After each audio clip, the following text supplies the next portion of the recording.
आपको सीधे लिए चलते हैं। सबसे बड़ी टक्कर इस मुद्दे पर हम करेंगे। गौरव भाटिया जी हमारे साथ, नेता भारतीय जनता पार्टी के जुड़ रहे हैं, और खास मेहमान असदुद्दीन ओवैसी साहब, अध्यक्ष AIMIM के हमारे साथ जुड़ रहे हैं। ओवैसी साहब, वही कातिल, वही मुंसिफ, अदालत उसकी वो शाहिद, बहुत से फैसलों में अब तरफदारी होती है, या असदुद्दीन ओवैसी जी को ही हर फैसले में, हर अदालत के फैसले में अब तरफदारी दिख रही है?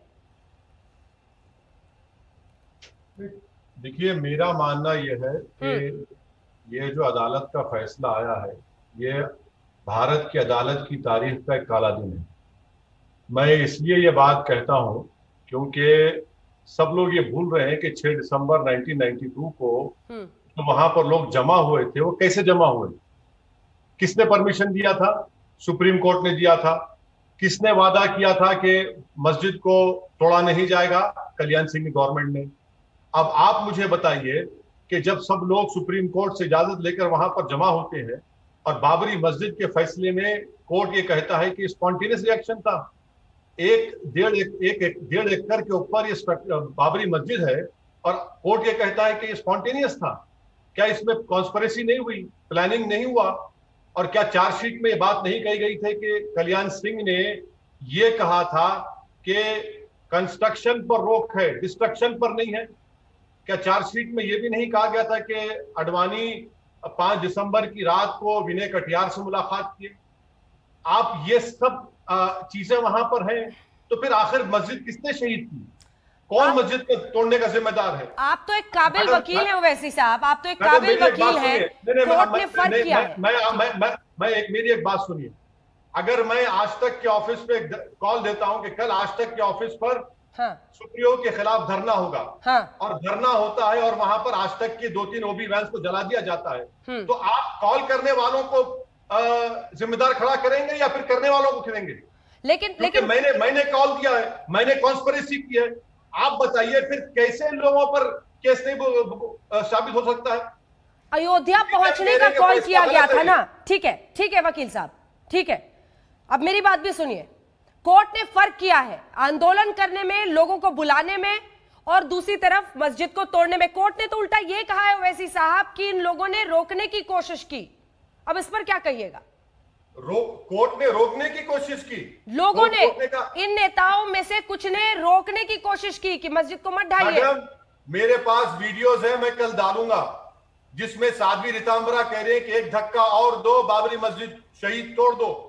मेरे पास वीडियोस हैं कि उमा भारती मुरली मनोहर जोशी से बगलगीर हो रही है, उनको मीठा खिला रही हैं। रोक रहे थे वो।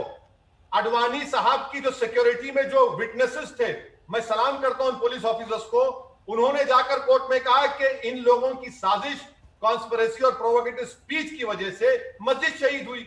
वो मीडिया के लोग, जिनको सलाम करता हूं, फ्रेटर्निटी को, जो अपनी जान को खतरे में डालकर वो एविडेंस दिए। कोर्ट ने इन तमाम को डिसरिगार्ड कर दिया। क्या ये बात सच नहीं है मैडम कि सुप्रीम कोर्ट ने सिविल डिस्प्यूट केस में कहा था कि ये एक मुनज्जम साजिश थी, कॉन्स्पिरेसी थी, और एक रिलीजियस प्लेस को तोड़ा गया? क्या सुप्रीम कोर्ट ने कहा गया कि नहीं कहा कि नेशनल शेम है, क्रिमिनल एक्ट है, egregious violation of rule of law है? सीबीआई कोर्ट ने सबको भूल गया, कोई एविडेंस को नहीं लेते। आप क्या पैगाम देना चाह रहे हैं भारत की जनता को इस जजमेंट के जरिए से? अब आप कह रहे हैं कि इस कोर्ट के किसी फैसले पर इस देश में यकीन नहीं किया जा सकता, क्योंकि आपने सीधा लिखा है बहुत से फैसलों में अब तरफदारी भी होती है। तो क्या आप कह रहे हैं कि अब न्याय प्रक्रिया पर आम हिंदुस्तानी विश्वास ना करें? ना, मैंने हरगिज ऐसा नहीं कहा। मैंने ये कहा कि ये जो सीबीआई कोर्ट का फैसला है ये गलत है, जिसको अंग्रेजी में कहते हैं एरोनियस जजमेंट है। इसने एविडेंस को देखा नहीं, और जो ये क्यों भूल रहे हैं, मैं बार बार कह रहा हूं कि सुप्रीम कोर्ट ने इजाजत दी थी कार सेवा की, और अगर वहां पर ये लोग जमा थे, इनके प्रोवोकेटिव स्पीचेस की वजह से, इनके प्रोवोकेशन की वजह से वो मस्जिद को शहीद किया गया। ये स्पॉन्टेनियस कैसा? आप मुझे बताइए कि कितने महीने, कितने दिन की प्लानिंग की जरूरत है जिसको कहा जाए कि स्पॉन्टेनियस ना हो? ठीक है, एक सवाल कॉल किया था आवाम को, किसने बुलाया था महाराष्ट्र से, देश के कोने कोने से, किसने बाबरी मस्जिद की ईंटों को लेकर मोमेंटो के तौर पर गए? और एक आज ही कोर्ट में मैडम भगवान दास नाम का एक आदमी है, उस पर एक्यूज है। कोर्ट में जाने से पहले भगवान दास बोलता है कि मैं एडमिट करता हूं कि मैंने मस्जिद को शहीद किया, और बाहर निकलता है मुस्कुराते हुए। इसको इंसाफ कहेंगे आप? इसको इंसाफ कहना तौहीन होगी इंसाफ की। लेकिन सर दूसरी तरफ भी तो ऐसे लोग हैं, गौरव जी इसके बाद में फौरन आ रही हूं एक सवाल लेने के बाद। ओवैसी साहब, इकबाल अंसारी वो बाबरी मस्जिद के पक्षकार थे, उनका मैं आपको बयान सुनाती हूं। कोर्ट ने आरोपियों को बरी कर दिया, ये अच्छी बात है, हम इसका सम्मान करते हैं। सिर्फ आप ही को क्यों पीड़ा होती है? उनको भी ऐसा लग रहा है कि जिनको बरी कर दिया है इसका वो सम्मान करते हैं। वो तो बाबरी मस्जिद के पक्षकार थे सर। तो उसका क्या मतलब? वो तो सिविल डिस्प्यूट में थे, तो क्रिमिनल केस है। अगर किसी की राय हो सकती तो मैं मान लूं क्या? क्या मैं भूल? मुझे ये बताइए, बाबरी मस्जिद किसने शहीद किया? फिर कौन जिम्मेदार है? अगर मैं वहां पर होता मैडम, और मेरी जेरे निगरानी वहां पर किसी और इबादतगाह को तोड़ दिया जाता, तो आज तक से लेकर तमाम न्यूज चैनल 24 घंटे दिखाते कि ओवैसी की मौजूदगी में ये तमाम चीजें हुई, उसने भड़काऊ भाषण दिया और वहां पर इस रिलीजियस प्लेस को तबाह बर्बाद कर दिया गया। ये एविडेंस नहीं है क्या? इसका एविडेंस नहीं मानेंगे आप? और हाशिम अंसारी होते कौन है? हाशिम अंसारी सिविल डिस्प्यूट में वो वहां पर पार्टी थे, मगर यहां पर तो इंसाफ का मामला है, क्रिमिनल केस है। अगर हाशिम अंसारी के बेटे कह रहे हैं कि भूल जाए, नहीं भूलेंगे इसको, इतना बड़ा वाकया हुआ, खतो गारतगिरी हुई, फसादात हुए, हिंदू मारे गए, मुसलमान मारे गए, लोग अपने औलाद से महरूम हो गए, और कोर्ट कहता है कि स्पॉन्टेनियस था। गौरव भाटिया जवाब दीजिए। जमात का बच्चा भी इस बकवास पर यकीन नहीं करेगा, और इसीलिए हम कह रहे हैं कि अगर नरेंद्र मोदी इंसाफ चाहते हैं तो उनको चाहिए कि अपील करें, सीबीआई को इजाजत दें कि अपील करें, इंसाफ होना चाहिए। शहीद मस्जिद किसने किया? क्या आसमान से लोग आए? क्या जमीन से निकल कर आए? किसने किया फिर ये? गौरव भाटिया जवाब दीजिए। आपके तमाम नेता, रक्षा मंत्री से लेकर उत्तर प्रदेश के मुख्यमंत्री, सब सत्यमेव जयते कह के इसका स्वागत कर रहे हैं, लेकिन वो पूछ रहे हैं कि फिर बाबरी विध्वंस के लिए जिम्मेदार कौन है? सवाल का पहला हिस्सा। आचार्य धर्मेंद्र बाहर आते ही कहते हैं अभी तो बस झांकी है, काशी मथुरा बाकी है। क्या सोच है आपकी, कहां तक जाएगा मामला?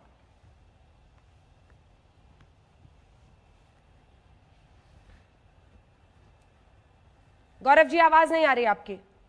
गौरव जी आवाज नहीं आ रही। गौरव जी को फिर से रिकनेक्ट कीजिए। देखिए ओवैसी साहब, ये लगातार जो इस फैसले के बाद आप ट्वीट कर रहे हैं, तमाम बातें कर रहे हैं, इससे एक शक पैदा होता है। ठीक है, एक बार सुन लेते हो ओवैसी साहब उनको। गौरव जी बोलिए। अभी तो बस झांकी है, काशी मथुरा बाकी है। सबसे पहले तो अंजना जी मैं कहूंगा सत्यमेव जयते। और जब मैं सुनता हूं ओवैसी जी को तो मुझे बड़ा अजीब लगता है उसके लिए कि ये कहते हैं कि आज काला दिन है। अगर आप आंखें नहीं खोलेंगे ना तो बाहर की रोशनी, संविधान की रोशनी आपको दिखाई नहीं देगी और हमेशा सब काला ही रहेगा। सर्वोच्च न्यायालय का फैसला आया कि भव्य राम मंदिर वहां बनेगा, इनको तकलीफ हुई, जबकि सर्वोच्च न्यायालय के 5 जो न्यायाधीश हैं उन्होंने सर्वसम्मति से यह फैसला दिया था। मुझे याद है ओवैसी जी उस दिन भी आए थे, इन्होंने कहा था काला दिन है। आज फिर ये कह रहे हैं काला दिन है और ये चार्जशीट की बात कर रहे हैं। पेशे से वकील हैं ओवैसी जी, अगर चार्जशीट ही पैमाना है कहने का कि किसी ने गलत किया है और वो दोषी है, तो आपके भाई हैं, अनुज हैं, उन्होंने कहा था 15 मिनट के लिए पुलिस हटा दो, उनके खिलाफ भी चार्जशीट है, तो उनको भी क्या आप दोषी मानेंगे? दूसरी बात, 28 साल तक भारतीय जनता पार्टी के वरिष्ठ नेता, उनकी इज्जत, ये लोग राजनीति करते रहे और कहते रहे कि देखिए इन्होंने ढांचा तोड़वाया। आज जब कोर्ट का फैसला आया और उनके खिलाफ कोई आरोप सिद्ध नहीं हुआ, तो ये क्यों नहीं कहते कि हाँ हम इस फैसले को मानते हैं? तीसरी बात अंजना जी, ये देश संविधान से चलेगा, न्यायालय से चलेगा या फतवों से चलेगा जो मक्का मदीना से जारी होते हैं? मैं पूछना चाहता हूं इनसे, सीएए पे इनको आपत्ति हुई, बिल फाड़ दिया इन्होंने, इनको अनुच्छेद 370 पे आपत्ति हुई, और एक वीडियो दिखा के एक प्रश्न पूछना चाहूंगा, ये मेरे साथी ओवैसी जी का ही वीडियो है, ये देखिए क्या कह रहे हैं। पढ़ने वाला नहीं है मोहन भगवान, तुम्हारी जिंदगी में इंशाअल्लाह ताला नहीं बनेगी। तुम जो ख्वाब देख रहे हो मंदिर बनाने का, वो इंशाअल्लाह ताला हिंदुस्तान के दुनिया उसको पूरा नहीं करेगी। अब अंजना जी मैं एक बात पूछना चाहता हूं। नहीं, हमारे दर्शक सुन नहीं पाए होंगे एग्जैक्टली क्या लाइन बोली उसमें ओवैसी जी ने। इन्होंने कहा था कि कोई ताकत ऐसी नहीं है कि भव्य राम मंदिर अयोध्या में बन जाए, और ये तब कहा था जब मामला सर्वोच्च न्यायालय में लंबित था। जो सांसद संविधान की शपथ लेके कहता है मैं संविधान का पालन करूंगा, तो ये इन्होंने कैसे बात कह दी कि मंदिर अयोध्या में नहीं बनेगा? जो सर्वोच्च न्यायालय तय करेगा वही इस देश में गौरव भाटिया जी, आज बड़ा सवाल है ओवैसी जी। आपने मेरे दोनों सवालों में से एक का भी गौरव जी जवाब नहीं दिया। मैं लौटूंगी लेकिन, क्योंकि इस पर जवाब ओवैसी जी से पहले ले लेते हैं। आपने मेरे दोनों सवाल का एकदम पतली गली से आप निकल लिया, आपने जवाब नहीं दिया। नहीं गौरव भाटिया, आपने काशी मथुरा पर जवाब नहीं दिया। मैं लौटूंगी। ओवैसी साहब, आपके लिए अयोध्या, राम मंदिर, बाबरी पॉलिटिक्स है, सीधा आरोप। नहीं, मेरे लिए अगर पॉलिटिक्स होता मैडम, तो मेरे 2 एमपी से 90 एमपी हो जाते, मेरे 90 एमपी से 180 हो जाते, 180 से मेरे 304 हो जाते। मेरे लिए मसला इंसाफ का मसला है। और रहा सवाल के गौरव भाटिया का, भाई ये तो मेरे भाई गौरव, जब आप समाजवादी में थे तो कोई और गाना गाते थे, अब आप बीजेपी में आ गए तो और एक गाना गा रहे हैं। मुबारक हो आपको। आप ये कह रहे हैं कि मक्का मदीना का फतवा, गौरव भाटिया साहब, असदुद्दीन ओवैसी मक्का मदीना के फतवे को नहीं मानता है, और आपको लॉयर आप हैं, फतवे का मतलब ओपिनियन है, और फतवा मक्का मदीना से कौन सा आया? हाँ, एक फतवा जरूर आया था जिसकी बुनियाद पर नरेंद्र मोदी को सऊदी अरब ने अपना हाईएस्ट सिविलियन अवार्ड दिया था। क्या वो भी फतवा गलत था? अब सुन लीजिए, अब आपने मेरी स्पीच को सुनाया, जरा कम से कम झूठ बोलने का सलीका सीख लीजिए। मैंने कहा था कि कोर्ट इसकी इजाजत नहीं देगा।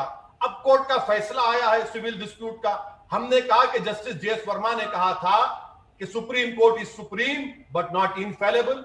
सुप्रीम कोर्ट के फैसले से, किसी भी अदालत के फैसले से डिसएग्री करना सुप्रीम कोर्ट की तौहीन नहीं है।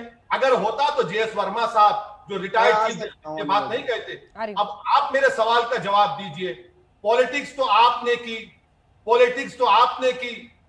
यही डाइस पर बैठकर साध्वी रीतांबराव ने कहा था कि एक धक्का और दो, बाबरी मस्जिद शहीद कर दो। यही कल्याण सिंह ने क्या क्या नहीं कहा था। अरे आपने इसको इस्तेमाल किया। आपने हिंदू मुसलमानों के लोग मारे गए। आप किस किस बात को कह रहेंगे? कहां रुकेंगे आप? अरे आप गलती करते हैं, मसला आप उठाते हैं, और काशी मथुरा आपके एजेंडे में नहीं है। ये और बात है कि आज कोर्ट ने 1991 रिलीजियस प्लेसेस वर्शिप एक्ट का हवाला देकर उसको खारिज किया। ठीक है, मगर गौरव जी जवाब दीजिए। एजेंडे में बात शामिल है। गौरव जी जवाब दीजिए। ओवैसी जी, आपसे यही चुनौती दूंगा, अपने भाई को पहले पार्टी से निकाल के बाहर फेंक दीजिए। और इसलिए फेंक दीजिए कि उन्होंने कहा था कि 15 मिनट के लिए पुलिस हटा दो, आपने कोई कार्रवाई नहीं करी। और ओवैसी जी, सांप्रदायिक राजनीति ये होती है कि आपने कहा था जो जवान हमारे देश के लिए शहीद हो गए उसमें मुसलमान कितने, हिंदू कितने, अपने आप को पार्टी से निकालिए। और तीसरी बात मैं ये करूंगा कि मैं कहीं भी था, मैं संविधान का सिपाही हूं, कहीं भी रहूंगा संविधान की बात करूंगा। और दुख तब होता है जब आप ना न्यायालय में आस्था रखते हैं, ना प्रधानमंत्री में रखते हैं, ना संसद में रखते हैं। आपकी आस्था केवल अपने वोट बैंक पे है। और आपने इतनी शर्मसार करने वाली बात कर दी। आपने कहा हाशिम अंसारी और इकबाल अंसारी कौन होते हैं? तो मैं पूछता हूं, कौन होते हैं ओवैसी जी सारे मुसलमानों की बात करने के लिए? जितने मुसलमान आपकी पार्टी से नहीं जुड़े, उससे ज्यादा मुसलमानों का भला नरेंद्र मोदी जी अकेले कर चुके हैं। इसलिए ओवैसी जी, ये हिंदू मुस्लिम करना छोड़िए, राजनीतिक गिद्ध मत बनिए, लाशों पे राजनीति मत करिए, और आज सर झुका के इस फैसले को मानिए। क्योंकि 28 साल तक बहुत से ऐसे लीडर हैं हमारे बीजेपी के जिनको आपने निशाना बनाया, और आज वो बाइज्जत बरी हो गए हैं। यही सच्चाई है। ठीक है, ओवैसी साहब इसका जवाब दीजिए। और ये भी जरूर बताइएगा कि फिर इस तरफदारी जो आप फैसले में देखते हैं उसके लिए जिम्मेदार कौन है? आपको क्या लग रहा है? क्या जज किसी से ऑर्डर लेकर फैसले लिख रहे हैं? क्योंकि बात सीधी हो ना, फिर साफ हो। हर बार हम कहें कि नहीं नहीं ये तो एक तरफा फैसला है, तो कौन जिम्मेदार है इसके लिए? लोकतंत्र, बहुसंख्यक राजनीति, कौन लिखवा रहा है? नाम बताइए, आज बता दीजिए ओवैसी जी, जो मन में है। कौन करा रहा है ये कोर्ट के फैसले? अरे मैडम, जब आपके प्रोग्राम पे आते हैं तो हम अपनी दिल की बात करते हैं, कोई अल्फाज को चाप कर नहीं कहते। अब रहा सवाल, ये गौरव भाटिया बार बार स्पीच का हवाला दे रहे। जनाब गौरव भाटिया साहब 5 दिसंबर की रात को अटल बिहारी वाजपेयी ने कहा था, क्या कहा था? क्या नोकदार पत्थरों पे बैठेंगे, नोकदार पत्थरों पे बैठेंगे, यहां पर गुना होगा। अरे खैरिए, देखिए आप जब बकवास बक रहे थे तो मैं गौरव जी बारी बारी से, गौरव जी जब आप बोल रहे थे मैं डिस्टर्ब नहीं किया, सब्र रखिए। आप एक प्रैक्टिसिंग लॉयर है, मैं तो नॉन प्रैक्टिसिंग। हाथ जोड़ के विनम्रता से सवाल दोहराया, बट मैं सुन रहा हूँ, बोलिए। नहीं सर, हाथ मत जोड़िए मेरे सामने, मोदी साहब के सामने जोड़िए। आप भारतीय हैं, आपके साथ आपको गले भी लगा सकते हैं। जोड़िए, ठीक है, मेरे साथ हाथ मत जोड़िए सर, आप प्लीज ऐसा मत करिए, मैं शर्मिंदा मत करिए। मैं यही कह रहा हूं कि कोर्ट के फैसले को नहीं माने, कौन सा गुनाह किया? डिसएग्री करना क्या गुनाह है? कि डिसएग्री करना गुनाह है तो फिर जस्टिस जेएस वर्मा ने क्या कहा था? Supreme court is supreme not infallible. अगर कोर्ट के फैसले को नहीं मानना गुनाह है तो जलीकट्टू के खिलाफ आपने कानून क्यों लाया? अगर कोर्ट का फैसला नहीं मानना गुनाह है तो फिर आपने SC/ST एक्ट में कोर्ट ने फैसला दिया, आपने पार्लियामेंट बिल क्यों लेकर आया? अरे ऐसी कई मिसालें मैं आपको दे सकता हूं। मेरा बोलना यह है कि बीजेपी ने इस मसले को सियासी तौर पर उठाया, अपनी सियासी रोटी सेकी, और भाड़ में जाए बीजेपी के लिए हिंदू मुस्लिम इत्तेहाद। क्या अडवाणी जहां कहीं गए कम्युनल राइट्स नहीं हुआ? क्या हम उसको भूल जाए? हैदराबाद से लेकर केरल से लेकर तमिलनाडु से लेकर कहां का अडवाणी की रथ यात्रा गई, फसाद नहीं हुआ? मैं एक ही सवाल कर रहा हूं, बाबरी मस्जिद को किसने शहीद किया? क्या वहां पर बैठकर अडवाणी मुस्कुरा नहीं रहे थे? क्या अडवाणी की सिक्योरिटी में जो लोग थे, जो ऑफिसर्स थे, मैं उनकी बहादुरी को सलाम करता हूं, उनकी इंटेलेक्चुअल ऑनेस्टी को सलाम करता हूं कि उन्होंने कोर्ट में जाकर बयान दिया। इसीलिए हम कह रहे हैं कि फैसला गलत है। क्या नरेंद्र मोदी की सरकार, भाटिया साहब जवाब दीजिए, क्या आप सीबीआई को इजाजत देंगे अपील करने की? मैं उत्तर देना चाहूंगा। सीबीआई प्रोसिक्यूटर नहीं है? क्या इस मस्जिद की शहादत एक क्रिमिनल एक्ट सुप्रीम कोर्ट ने कहा? क्या सुप्रीम कोर्ट ने नहीं कहा कि calculated act of destroying a public place of worship? क्या सुप्रीम कोर्ट ने नहीं कहा कि क्या सुप्रीम कोर्ट ने नहीं कहा नेशनल शेम है? करेंगे आपकी सरकार ये गलत फैसले के खिलाफ अपील करेगी या नहीं करेगी? वो कह रहे हैं कि क्या सीबीआई को आप कहेंगे कि वो इजाजत देंगे कि इसके खिलाफ अपील करे? अंजना जी देखिए, बैरिस्टर साहब के साथ एक परेशानी है, ये न्यायालय नहीं जाते और संविधान नहीं पढ़ते हैं। अगर इन्होंने संविधान पढ़ा हो तो इनको एक बात समझ में आएगी कि सीबीआई खुद ये निर्णय लेती है, वो एक स्वतंत्र संस्था है, उसको सरकार नहीं कह सकती है कि मुकदमे में वो क्या करे। ओवैसी जी थोड़ा सा पढ़िए लिखिए और आप जान जाएंगे जो बात मैं कह रहा हूं वो संविधान भी सही संगत है और वो सर्वोच्च न्यायालय ने भी कहा है। दूसरी बात अंजना जी, गजब की बात है, थाली का गुलाब जामुन तो मैं ही खाऊंगा लेकिन आम का अचार की मिर्ची मैं नहीं खाऊंगा। अरे अगर एक फैसला आया या तो आप पूरा फैसला मान लीजिए। आपने कहा उसमें सर्वोच्च न्यायालय ने कहा है कि विवादित ढांचा गलत गिराया गया, तो ओवैसी जी उसी बेंच में 5 न्यायाधीशों ने यह भी तो कहा है कि वहां पे मंदिर पहले से था जब ASI ने अपनी खुदाई करी और मंदिर बनना चाहिए, वहां मकर प्रणाली के प्रमाण मिले। तो ओवैसी जी आप केवल मुझे ये बताइए, या तो आप पूरा फैसला मान लीजिए तो हम बात करेंगे, और अगर आप पूरा फैसला नहीं मानते हैं एक सेकंड करके ओवैसी साहब सुनिए, ये तो बहुत ही ज्यादा विशफुल थिंकिंग है ना सर, जो आप कह रहे हैं कि ये क्या सीबीआई से उसके खिलाफ अपील करवाएंगे। यहाँ रक्षा मंत्री से लेकर सब सत्यमेव जयते लिख रहे हैं और वाहवाही दे रहे हैं और खुशी मना रहे हैं और आप इन्हीं से अपील कर रहे हैं। ये पोस्चरिंग है क्या आपकी तरफ से? आपने अभी तक मेरे सवाल का जवाब नहीं दिया सर, कौन जिम्मेदार है इसके लिए? क्या आप सीधे जज पर सवाल खड़ा कर रहे हैं? क्या आपको लगता है सरकार फैसले लिखवा रही है कोर्ट में? क्या हो रहा है? या सिर्फ आंखों में धूल झोंक रहे हैं, क्या है? मैडम देखिए, मैं इतना बीजेपी से मेरे करीबी ताल्लुकात नहीं है जितना आपके या आपके लोगों के हो सकते हैं। मेरे को नहीं मालूम जजमेंट लिखा है या लिखा गया है, मगर कोई जजमेंट तो लिखा नहीं सकता पॉलिटिकल पार्टी। मैं ये कह रहा हूं कि जजमेंट गलत है, जजमेंट के खिलाफ अपील होनी चाहिए। और आपने अभी अच्छा कह दिया कि अब जब पूरे के पूरे लोग कह रहे हैं कि वेलकम कर रहे हैं, तो जाहिर है मोदी सरकार सीबीआई को नहीं कहेगी कि अपील करो। ऐसे कई जजमेंट्स हैं जहां पर सीबीआई ने अपील नहीं किया। मैं आपको एक मिसाल देता हूं, हैदराबाद में मक्का मस्जिद में बॉम्ब ब्लास्ट हुआ, कई लोग मारे गए, जख्मी हुआ, लोग एक्विट हो गए जिस पर मुकदमा था। आपने अपील किया? क्या कहा था कोर्ट? मैं पार्लियामेंट में क्वेश्चन डाला था, आपने कहा कि नहीं करेंगे अपील। गवर्नमेंट ने जवाब दिया, आप कहते हैं सीबीआई ऑटोनोमस है। दूसरी बात, गौरव भाटिया, आप सुप्रीम कोर्ट का फैसला पढ़े नहीं। सुप्रीम कोर्ट ने अपने फैसले में कहीं पर भी ये नहीं कहा कि एएसआई की रिपोर्ट सही है, वहां पर मंदिर तोड़कर मस्जिद बनाई गई। क्यों झूठ बोलते हैं भाई? आप तो प्रैक्टिसिंग लॉयर है। चलिए पैराग्राफ नंबर तो ओवैसी साहब आप सिर्फ भ्रम फैलाएंगे। कोई आपसे स्पेसिफिक सवाल पूछेगा कि क्या ये जज में आपको गलती दिख रही है या सरकार करा रही है, तो उसमें आप कहिएगा कि आप बीजेपी के करीबी हैं, इसका जवाब आप दीजिए। क्या ये भ्रम फैलाना नहीं है? क्या ये आंखों में धूल झोंकना नहीं है? और आपका क्या अर्थ है जब आप ये कहते हैं कि आप या फिर आपके लोग बीजेपी के करीब हो, तो इसका जवाब दीजिए। अरे सर, आपने लिखा है ना कि फैसलों में तरफदारी हो रही है, तो आपको समझाना पड़ेगा कि कौन कर रहा है, कौन लिखवा रहा है। मैंने कहा लिख रहा है? कौन लिखवा रहा है? कौन लिख रहा है? जज की गलती है? कौन लिख रहा है? आप बताइए ना सर। कौन लिख रहा है? मैं क्या जानता हूं कौन लिख रहा है? फैसला गलत आया, मैं कह रहा हूं फैसला गलत आया, मेरी राय है, आप रोक सकते हैं क्या? क्या आप मुझे जोर जबरदस्ती करके बोलेंगे नहीं वापिस लो, भरम फैला रहे? मुझे ये बताइए, मस्जिद को किसने तोड़ा? किसने सुप्रीम कोर्ट को धोखा दिया?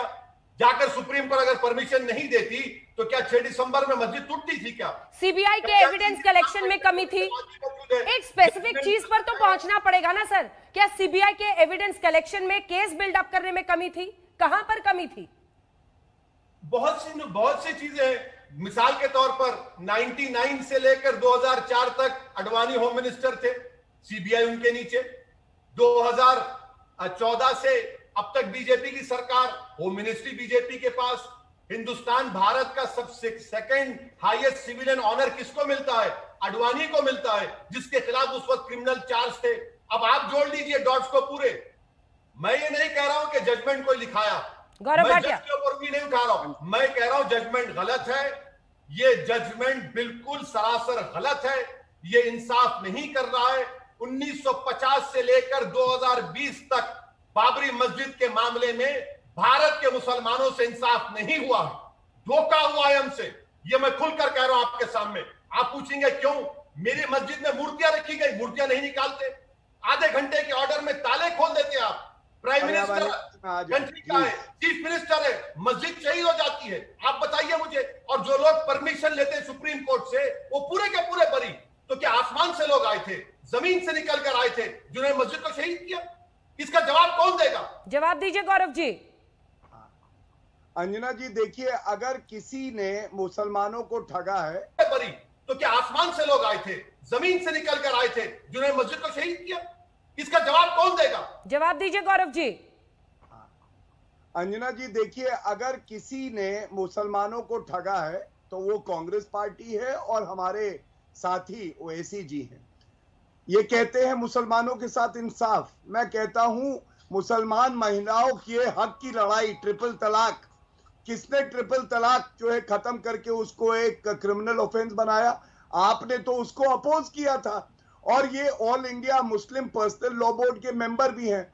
All India Muslim personal law board ने अंजना जी क्या कहा? उन्होंने कहा जहां अब मंदिर बन रहा है सर्वोच्च न्यायालय के फैसले के बाद, वहां पे हमेशा मस्जिद रहेगी। हागिया सोफिया का उदाहरण दिया। आप बोले थे गौरव जी देखिए, आप इशू से भटका रहे हैं मामले को। सवाल सीधा है जिस पर मैंने बोला और ओवैसी जी भी भड़के, लेकिन इस सवाल का जवाब आपको भी देना होगा कि अगर कोर्ट ने भी कहा कि ये इल्लीगली ढाया गया, तो क्या ये सीबीआई की जिम्मेदारी नहीं थी कि वो तय कर पाते कि आखिर किसने किया?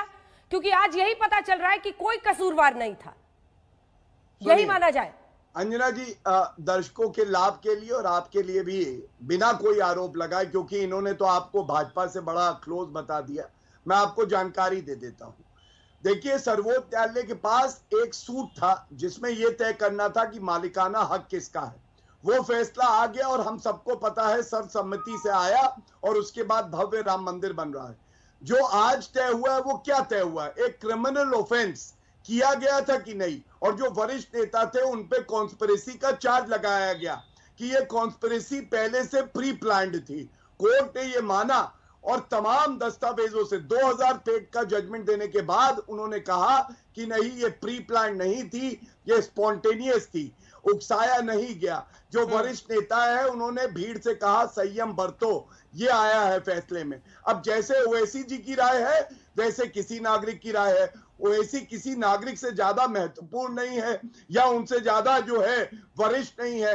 अंसारी जी को ये कहते हैं उनकी बात में दम नहीं है, अपनी बात पे सारे मुसलमानों की बात करने लगते हैं। ये अपने आप में भेदभाव दिखाता है कि ये अपने को तो अहमियत देते हैं, दूसरे लोगों को कम समझते हैं। लेकिन आपने अभी तक ये नहीं बताया कि मंदिर मस्जिद तक में कितने दिनों तक इस देश को आप उलझाएंगे। काशी मथुरा के अभी से सुर निकालने लगे हैं, इससे इनकार नहीं कर सकते। अंजना जी आप देखिए, फिर आप, हमने तो एक बार काशी मथुरा की अभी बात करी क्या? मैंने केवल और केवल आज का जो फैसला आया था उस पर बात करी, जो सर्वोच्च न्यायालय का फैसला पहले आया था उस पर बात करी, संविधान की बात करी, सर्वोच्च न्यायालय की बात करी और आज के फैसले की करी। ओवैसी जी हैं जो मुसलमानों के ठेकेदारी करने लगे, फैसले लिखवाए जाते हैं ये बोल के इन्होंने पीछे 2 कदम ले लिए जब आपने सवाल पूछा। इसलिए मैं कहूंगा यही न्याय संगत होगा, यही उचित होगा कि देश के हित में इस फैसले को माना जाए और कानून को अपना काम करने दिया जाए। सबको शक की नजरों से देखना कतई उचित नहीं। ठीक है ओवैसी साहब, वो कह रहे हैं सबको शक की नजर से देखना ठीक नहीं है, कम से कम अदालतों के फैसलों को मानना पड़ेगा। नहीं, क्या आप क्या नहीं माने तो क्या यूएपीए लगा देंगे मुझ पे आप बीजेपी वाले?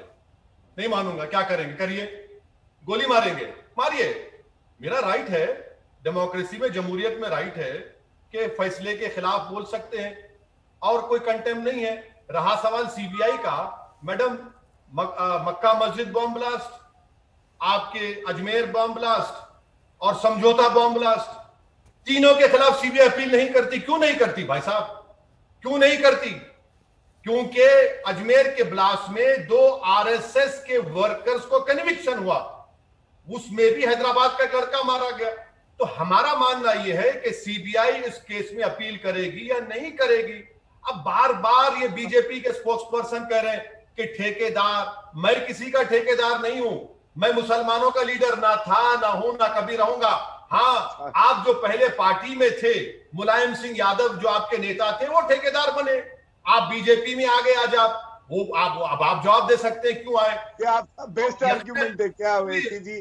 सुन लीजिए, जहां तक कांग्रेस करिए, अच्छा थोड़ी ना लग रहा है दर्शकों को कि आप इस लेवल पे उतर आए? दूसरी बार आपने करी, मैंने तो आपसे केवल संवैधानिक प्रश्न पूछे या कानूनी बात करी या राजनीतिक बात करी।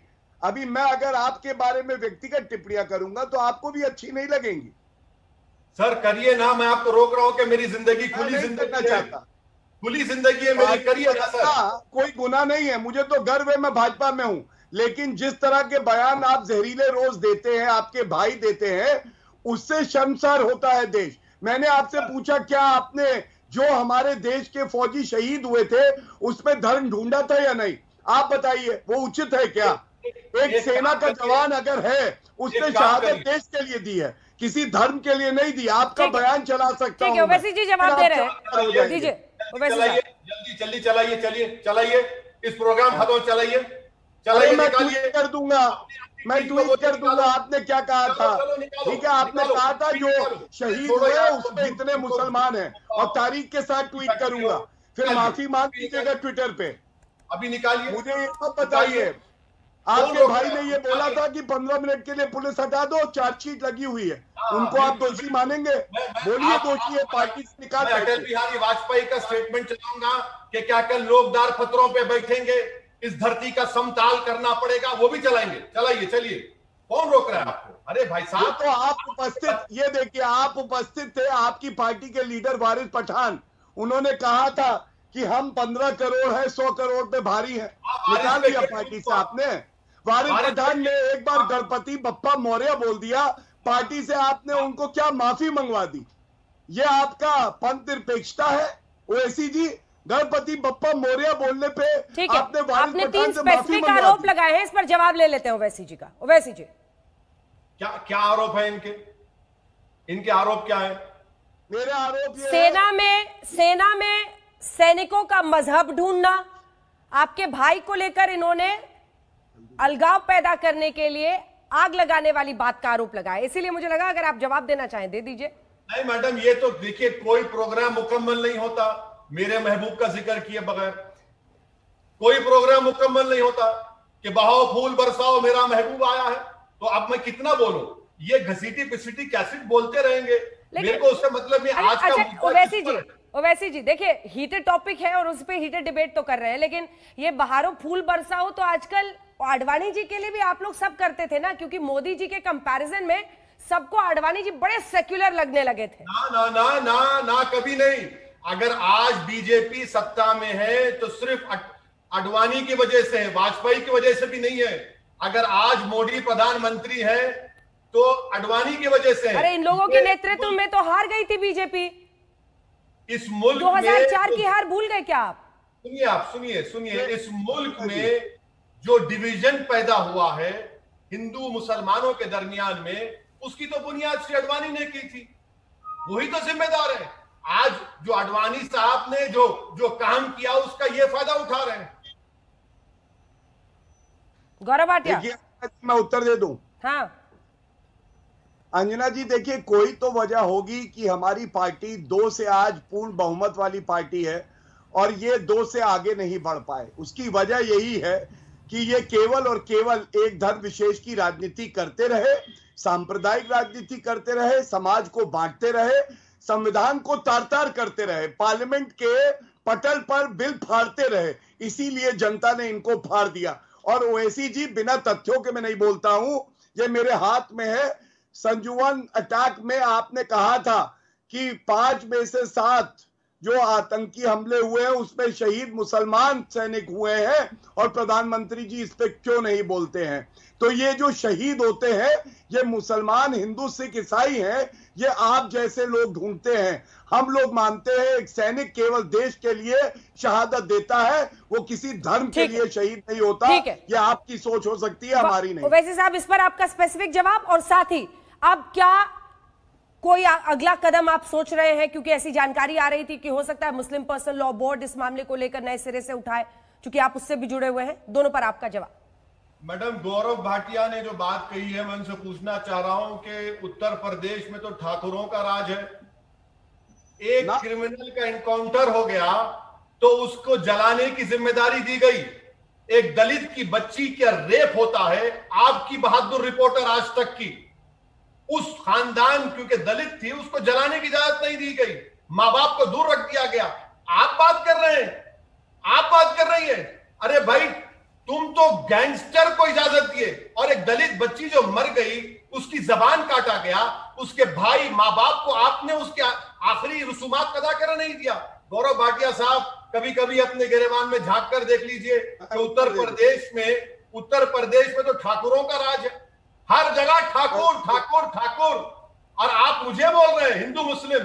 भाई साहब, आप ये बात मत करिए। हाँ, मैं इस फैसले के खिलाफ था और रहूंगा और खुलकर बोलता रहूंगा। हम ये उम्मीद करते हैं कि सीबीआई को अपील करना चाहिए, और अगर सीबीआई नहीं करता तो पर्सनल लॉ बोर्ड और भारत के वो लोग जो आज भी इंसाफ को मानते हैं, इंशाअल्लाह वो अपील करेंगे इस गलत फैसले के खिलाफ। ठीक है।